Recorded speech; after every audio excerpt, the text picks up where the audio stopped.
I've been asked which is the longest insolvency case I've dealt with. Possibly not the longest, but a long case which was quite interesting. Involved a gentleman who had got considerable debts with HMRC, running into hundreds of thousands. He approached our firm in 2010, having had an unsuccessful attempt at entering an individual voluntary arrangement.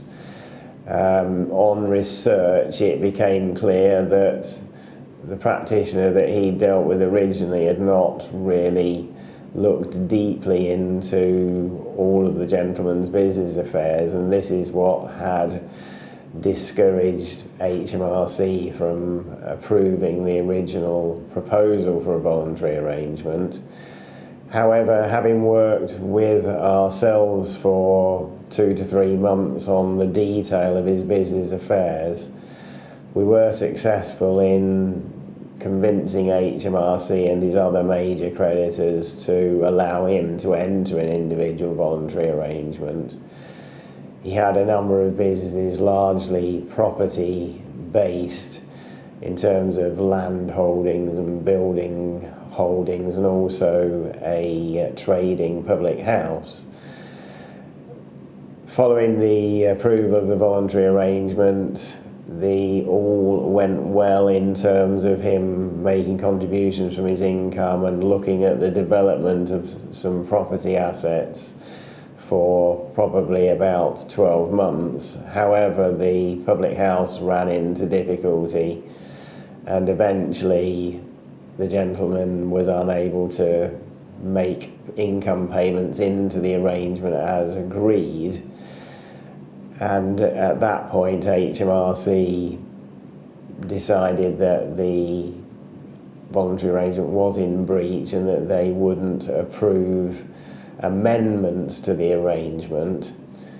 However, following long and intensive negotiations with HMRC, it was agreed with them, or they agreed, that they would be prepared to allow the supervisor discretion to keep the voluntary arrangement alive whilst the property development element of the job took place.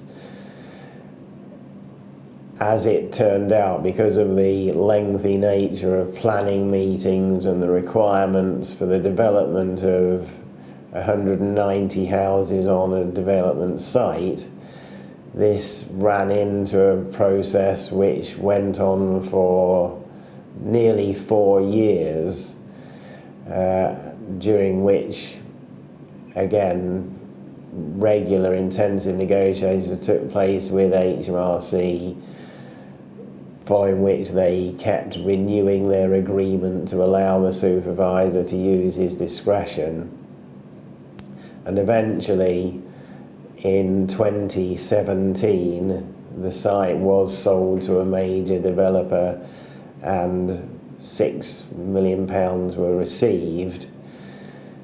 These monies were sufficient to meet all of the site development costs, allow the payment of all of the individual's debts, meet any capital gains tax on the development, and return a substantial sum to the individual.